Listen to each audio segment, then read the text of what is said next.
Praise the lord. ఈ కృపావార్త సమయానికి మీకు అందరికీ స్వాగతం. మరొక నూతన దినంలోనికి దేవుడు మనల్ని ప్రవేశపెట్టినందుకు దేవాది దేవునికి వందనములు. గడిచిన రాత్రి అంతయు దేవుడు మనల్ని క్షేమంగా కాపాడి ఈ ఉదయకాలంన సజీవులుగా ఆరోగ్యంగా ప్రవేశింపజేసినందుకు దేవునికి వందనములు. ఈ దినం దేవుడు ఇచ్చినటువంటి కృపావార్త ఏంటంటే రోమీయులకు రాసిన పత్రిక 16వ అధ్యాయము 20వ వచనము. సమాధానకర్తయగు దేవుడు సాతానును మీ కాళ్ల క్రింద శీఘ్రముగా చితక త్రొక్కించును. మన ప్రభైన యేసుక్రీస్తు కృప మీకు తోడైండును గాక.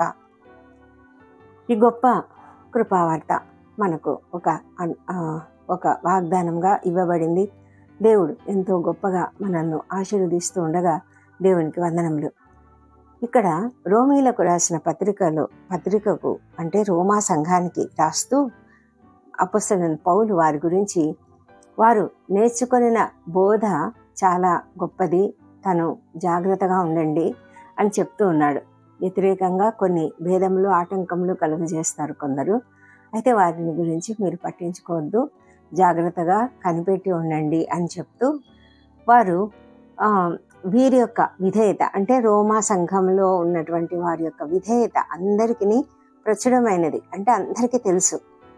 కనుక వారిని గురించి అపొస్తలుడైన పౌలు చాలా సంతోషిస్తున్నాడట. ఎందుకంటే వాళ్ళు ఎలాంటి వాళ్ళంట అంటే మేలు విషయమై జ్ఞానులను, కీడు విషయమై నిష్కపటులు. ఆ విధంగా ఉండాలని ఆయన కోరుకుంటూ ఉన్నాడు. ఎందుకంటే వారు ఎంతో విధేయులు కాబట్టి సంతోషిస్తూ వారికి కొన్ని హెచ్చరికలు చేస్తూ ఉన్నాడు. ఏంటంటే మేలు విషయమై జ్ఞానులుగా ఉండాలట, కీడు విషయమై నిష్కపటులుగా ఉండాలట. మేలు అంటే మంచి విషయం గురించి వారు జాగ్రత్తగా జ్ఞానులుగా ఉండాలి. కీడు విషయం అంటే చెడ్డ విషయాల గురించి అయితే నిష్కపటులుగా అంటే ఏమాత్రం కపటం లేనివారుగా, ఏమాత్రం వాళ్ళలో చెడు అనేది లేకుండా జాగ్రత్త పడాలి. ఆ మేలు అనేది ఇతరులకు ప్రయోజనకరంగా ఉంటుంది. అదే కీడు అయితే ఇతరులకు హానికరంగా ఉంటుంది కదా. కాబట్టి మనం అలాగా ఉండకూడదు అని అపొస్తలుడైన పౌలు వారికి చెప్తూ ఉన్నాడు. అంటే ఈ మాటలన్నీ కూడా బైబిల్ గ్రంథంలో ఇవన్నీ పెట్టారు అంటే ఇవన్నీ కూడా మనకు కూడా వర్తిస్తాయి కాబట్టి వారు అలాగా పొందుపరిచి ఉంచారు.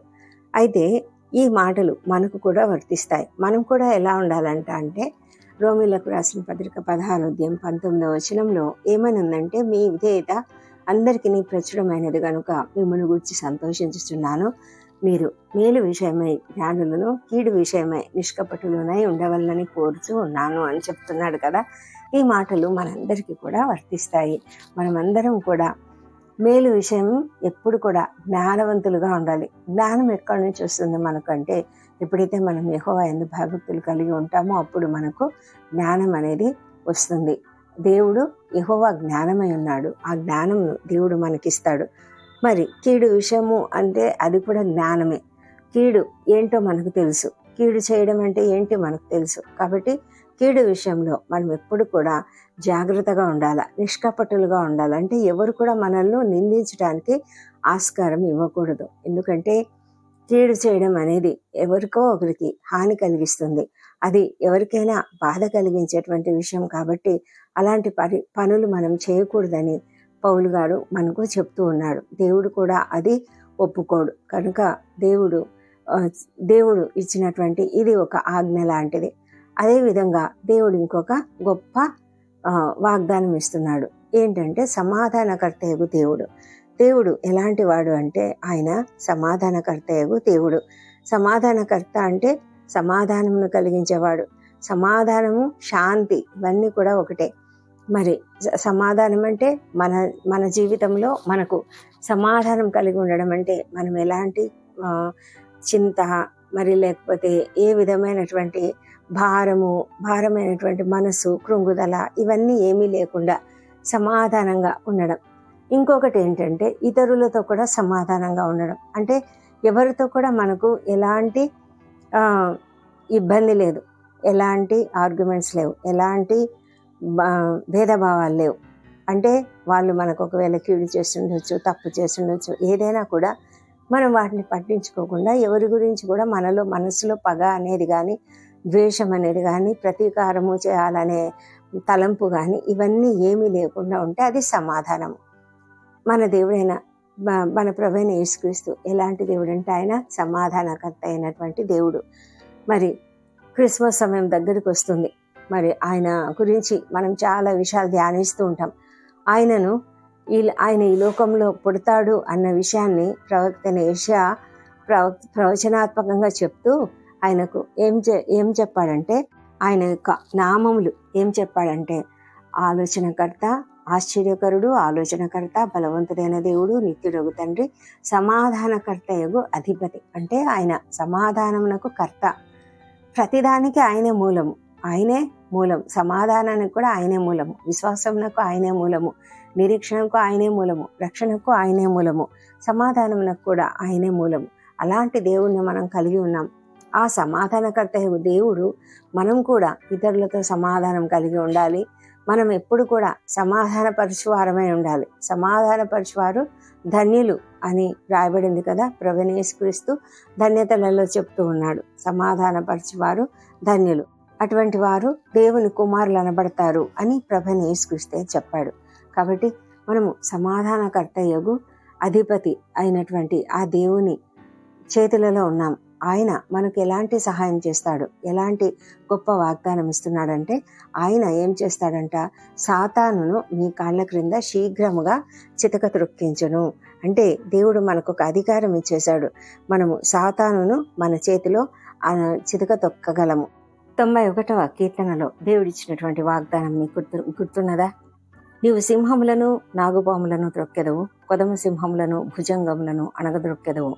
ఇక్కడ భుజంగములన్నా, సింహములన్నా, నాగుపాములన్నా ఇవన్నీ కూడా సాతానుకు సాదృశ్యములుగా ఉన్నాయి. దేవుడు మనకు ఆ గొప్ప వాగ్దానం ఇస్తున్నాడు. ఏమిటంటే, సాతానును మనము చితక త్రొక్కగలము. ఎందుకు అంటే, దేవుడు మనకు ఆ అధికారం ఇచ్చాడు. ఎప్పుడైతే మనం దేవుణ్ణి ప్రేమిస్తామో, దేవుణ్ణి మనం సొంత రక్షకునిగా అంగీకరిస్తామో, ఆయన మనకు అలాంటి అధికారము ఇస్తున్నాడు. ఆయన ఎన్ని రకాల వాగ్దానాలు ఇచ్చాడు. 91వ కీర్తన అంతా మనం చదివినట్లయితే, మహోన్నతుని చాటున మనం నివసిస్తూ సర్వశక్తి నీడను విశ్రమించినట్లయితే మనకు దేవుడిచ్చేటువంటి అనేకమైన వాగ్దానాలు అక్కడ రాయబడి ఉన్నాయి. దేవుడు ఎంత అంటే అన్నీ కూడా సాతాను గురించి చెప్పబడ్డాయి అక్కడ. వేటగాని ఊరి అంటే కూడా అది సాతాను చేత వచ్చేదే. నాశనకరమైన తెగులు కూడా సాతాను నుండి వచ్చేదే. భయంకరమైనటువంటి భయం కానీ, రాత్రి పగటి వేళ ఎగురు బాణమైన, చీకటిలో సంచరించు తెగులైన, మధ్యాహ్నం ముందు పాడ్చే రోగమైన, ఇవన్నీ కూడా ఎలా వస్తాయంటే, అపవాది మనలను నాశనం చేయడానికి ఆ విధంగా తీసుకొని వస్తాడు. మరి ప్రభువైన యేసుక్రీస్తు కూడా మనకు ఒక మాట మార్కు సువార్తలో మనం చూసినట్లయితే, మార్కు సువార్త చివరి అధ్యాయంలో ఎవరెవరైతే దేవుని నమ్ముతారో, మనం విశ్వసిస్తే చాలు, దేవుణ్ణి విశ్వసించినట్లయితే మనకు దేవుడు ఇచ్చినటువంటి వాగ్దానం ఏంటంటే, నమ్మి బాప్తిస్మం పొందినవాడు రక్షించబడును, నమ్మిన వారి వలన ఈ సూచక క్రియలు కనబడను. ఏవనగా, నా నామమున దయ్యములను వెళ్ళగొట్టుదురు, క్రొత్త భాషలు మాట్లాడుదురు, పాములను ఎత్తి పట్టుకొందురు, మరణకరమైనది ఏదై త్రాగినను అది వారికి హాని చేయదు, రోగుల మీద చేతులు ఉంచినప్పుడు వారు స్వస్థత నొందురని వారితో చెప్పాను. ఈ మాటలు ఎప్పుడు చెప్పాడంటే, ఆయన తాను ఆరోహణం కాకముందు చెప్పాడు. అంటే దేవుడు మనకు ఈ గొప్ప వాగ్దానం ఇచ్చాడనమాట. దేవుడు మనకు ఆ శక్తిని ఇచ్చాడు. ఎప్పుడైతే మనం ఆయనను విశ్వసిస్తామో, ఆయన మనకు అలాంటి శక్తిని ఇస్తున్నాడు. ఆ విధంగా చేయడానికి ఆయన మనకు అధికారంను ఇస్తున్నాడు. ఆయన ఇంకా ఎన్నో అధికారాలు, అంటే శిష్యులకు ఎన్నో అధికారాలు ఇస్తూ వాళ్ళను ఈ లోకంలో ఆయన సంచరించిన కాలంలో మరి పరిచర్య చేయడానికి పంపించాడు కదా. అలా పంపించినప్పుడు వారికి ఇవన్నీ అధికారాలు ఇచ్చాడు. ఆ పవిత్రాత్మను వెళ్ళగొట్టడానికి, స్వస్థత ఇవ్వడానికి, అనేక రకాలుగా వారికి అనేకమైనటువంటి అధికారం ఇచ్చి పంపించాడు. ఇంకా ఏం చెప్పాడంటే ఆయన, మీరు భూలోకంలో వేటిని బంధిస్తారు అవి పరలోకమందు కూడా బంధించబడను, మీరు భూలోకంలో వేటిని విప్పుతారు అవి పరలోకమందు కూడా విప్పబడను అని చెప్పాడు కదా. ఆ విధమైనటువంటి అధికారం మనకుంది కనుక సాతానుడు మనల్ని ఎప్పుడు కూడా మన పైన ఆధిపత్యం చెలాయించాలని చూస్తూ ఉంటాడు. మనం ప్రభువునందు విశ్వాసం ఉంచితే ఆ విశ్వాసం వలన మనం ఇట్లాంటి కార్యాలు చేస్తామని ముందుగానే సాతానుడు మనల్ని తన ఆధీనంలోనికి తీసుకోవాలని ప్రయత్నిస్తూ మనల్ని అనేక విధాలుగా శోధిస్తూ ఉంటాడు. అయితే అపవాదిని మీరు జయించాలి. ఎందుకంటే మీరు ఎదిరించండి, వాడు మీ ఎదుట నుంచి పారిపోతాడని ఆయన ఎవరు? యాకోబు అనే పత్రిక రచయిత చెబుతూ ఉన్నాడు. ఆయన కూడా ప్రభువైన యేసు యొక్క సహోదరుడే కదా, ఆయన దేవుని శిష్యుడిగా మారాడు. ఆయన చెప్తున్నటువంటి మాటలు, అపవాదిని ఎదిరించండి, వాడు మీ ఎదుట నుండి పారిపోవును. కాబట్టి మనం ఎదిరించాలి, ఆ సాతాను ఎదిరించాలి. సాతాను మనం పోరాడేది, ఈ లోకంలో పోరాడేదంతా కూడా సాతానుతోనే అని అపొస్తలుడైన పౌలు చాలా క్లియర్గా చెప్తూ ఉన్నాడు. ఎఫెసీ పత్రికలో అంతా కూడా మనం సర్వాంగ కవచం ధరించాలని చెప్పాడు కదా. ఎందుకు అంటే ఆ సర్వాంగ కవచం ధరించి మనం అపవాదిని ఎదుర్కోవాలి. అపవాదిని ఎదుర్కోవడానికి మనకు అనేకమైన యుద్ధోపకరణాలు ఉన్నాయి. మన యుద్ధోపకరణాలు మామూలు కత్తులు, లేకపోతే ఈటలు, బల్లెములు ఇవి కావు. కానీ ఆత్మీయమైనటువంటి సర్వాంగ కవచం దేవుడు మనకిచ్చాడు. ఆ సర్వాంగ కవచంను మనం ధరించి ఆ సాతానును మన కాళ్ళ క్రింద అణిచివేయాలి. ఆ విధంగా చేసినట్లయితే మనము సాతానును జయించి సాతానికి ఎలాంటి ఆస్కారం ఇవ్వకుండా మనం దేవుని పనిని చేయగలం, దేవుని పరిచర్యను చేయగలం. కాబట్టి మనము ప్రతిరోజు కూడా ఎంతో ప్రార్థనాపూర్వకంగా మన జీవితం గడపాలి. ప్రార్థనతోనే మనం ఉండాలి. ఆ విధంగా మనం సాతానును జయించడానికి దేవుడు మనకు కృప ఇవ్వాలని మనం ఎల్లప్పుడూ కూడా ప్రార్థించాలి. ప్రతిరోజు దేవునితో ఎక్కువ సంబంధం కలిగి ఉన్నట్లయితే, ప్రతిరోజు దేవుని యొక్క సహవాసంలో మనం ఉన్నట్లయితే, దేవుని యొక్క వాక్యము చదువుతూ ధ్యానిస్తూ ఉన్నట్లయితే మనము దేవుని యొక్క ఈ సాతాను యొక్క ఉచ్చులో పడకుండా ఉండగలుగుతాము. మరి పేతురు ఏం చెప్తున్నారంటే, మీరు చీకటిలో నుండి ఆశ్చర్యకరమైన తన వెలుగులోనికి మనలను పిలిచిన వాని గుణాతిశయములను ప్రచురం చేయ నిమిత్తము మనము ఎలాంటి వారమంట, రాజులైన యాజక సమూహం లాగా ఉన్నాము. కాబట్టి మనమంతా కూడా ఒక యాజక సమూహం లాగా ఉన్నాం. కాబట్టి మనము ఎంతో ధైర్యంగా ముందుకు సాగాలి. విశ్వాసి అయిన ప్రతివాడు కూడా యాజకుడుగా ఎంచబడాలి. అంటే మన ప్రవర్తన అలా ఉండాలి. యాజకుడు ఎంత పరిశుద్ధంగా ఉంటాడు. మరి పాత నిబంధన కాలంలో యాజకునికి ఇవ్వబడినటువంటి అనేకమైన ఇన్స్ట్రక్షన్స్ మనం చదివినట్లయితే భయం వేస్తుంది. అసలు ఎంత జాగ్రత్తగా ఉండాలి, ఎంత తన యొక్క అపియరెన్స్లో అయినా, తను వేసుకున్న బట్టల్లో అయినా, తన యొక్క శరీర శుభ్రత అయినా, మరి తన యొక్క ఆలోచనలైనా, తన యొక్క పనితనంలో అయినా, ఆయన అర్పించే ఆ యొక్క ధూపమైన, మరి బలి అర్పణలోనైనా ప్రతి విషయంలో కూడా ఎంతో జాగ్రత్తగా ఉండాలి. ఎప్పుడైతే దేవునికి విరోధమైనటువంటి ధూపం వేసినారు ఎవరు? అహరోను కుమారులు. అలా వేసినప్పుడు వాళ్ళు ఏమైపోయారు? వాళ్ళు వెంటనే చనిపోయారు. దేవుడు అసలు అది ఒప్పుకునేవాడు కాదు. ఎంత స్ట్రిక్ట్గా ఆ సమయంలో మరి అన్నీ కూడా పాటించబడేవి. మరి అలాంటి యాజకులుగా మనం ఉండాలి. అంటే ఇప్పుడైతే మనకు ఆ బలులు, యాగాలు, ధూపాలు లేవు. కానీ మనము మన జీవితంలో మనం ప్రార్థన అనే ధూపం వేస్తున్నాము. మనము యాజకులుగా పని చేస్తున్నాము, ఇతరుల కొరకు ప్రార్థనలు చేస్తున్నాము, మనము వాక్యము బోధిస్తున్నాము ఇతరులకు. ఇవన్నీ చేసేటప్పుడు మన యొక్క ప్రవర్తన ఎలా ఉండాలి? దేవునికి ఎంతగానో అనుకూలమైనదిగా ఉండాలి. మనము సజీవ యాగంగా దేవునికి సమర్పించుకోవాలి. రూపాంతరం చెందబడినటువంటి వారమై, మనస్సు మారినటువంటి వారమై ఉండాలి. ఈ లోక మర్యాదలను అనుసరించకుండా ఉండాలి. మన జీవితంలో మనం ఎప్పుడైతే ప్రభువైన యేసుక్రీస్తును అంగీకరిస్తామో మన సొంత రక్షకునిగా, అప్పుడు మన జీవితంలో మనకు తెలియకుండానే చాలా చాలా మార్పులు జరుగుతాయి. మనం అస్సలు ఊహించము. మనం ఎవరు అనుకోరు అనమాట. అంటే మనకు తెలియకుండానే మార్పులు జరిగిపోతుంటాయి. మనకు తెలియకుండానే అయ్యో ఇవి చూడకూడదు కదా అని అనిపిస్తుంది. మనకు తెలియకుండానే ఇవన్నీ నేను ఎందుకు చదువుతున్నాను, ఇవి నేను చదవాల్సిన అవసరం లేదు, నాకెందుకు, నాకు దేవుని వాక్యం ఉంది కదా అని అనిపిస్తూ ఉంటుంది. మనము ఎవరి గురించైనా మాట్లాడేటప్పుడు నేను తప్పుగా మాట్లాడుతున్నానా అని మనకి ఎందుకంటే పరిశుద్ధాత్ముడు మనలో ఉన్నాడు. పరిశుద్ధాత్ముడు మనల్ని సవరిస్తూ ఉన్నాడు. పరిశుద్ధాత్ముడు మనల్ని సరిచేస్తూ ఉన్నాడు. సత్యంలోనికి నడిపిస్తాడు ఆయన. కాబట్టి మన జీవితంలో మనకు తెలియకుండానే మనల్ని మనం సరి చేసుకుంటూ ఉంటాము. ఒక ఏదైనా బ్యాడ్ హ్యాబిట్ ఉంటే నేను ఈ బ్యాడ్ హ్యాబిట్ నేను కలిగి ఉండకూడదు కదా, నేను ఇలా ఉంటే దేవునికి ఇష్టంగా ఉంటానా అని మనము ఆలోచిస్తూ ఆ విధంగా మనం చేయలేమన్నమాట. అలాంటి మనసు మనలోకి వచ్చేస్తుంది. అలాంటి పరిస్థితిని పరిశుద్ధాత్ముడు మనలో తీసుకువస్తాడు. కాబట్టి మనము ఎంతో జాగ్రత్తగా జీవించగలుగుతాము. సాతానును మన కాళ్ళ క్రింద చితక తొక్కించడానికి దేవుడు ఇది ఒక గొప్ప కృపను మనకిస్తాడు. పరిశుద్ధాత్ముని ద్వారా ఆయన సమాధానకర్త దేవుడు. ఆయన మనకు ఆ విధమైనటువంటి అధికారాన్ని ఇచ్చాడు. సాతానును మన కాళ్ళ క్రింద శీఘ్రంగా చితక తొక్కిస్తాడు.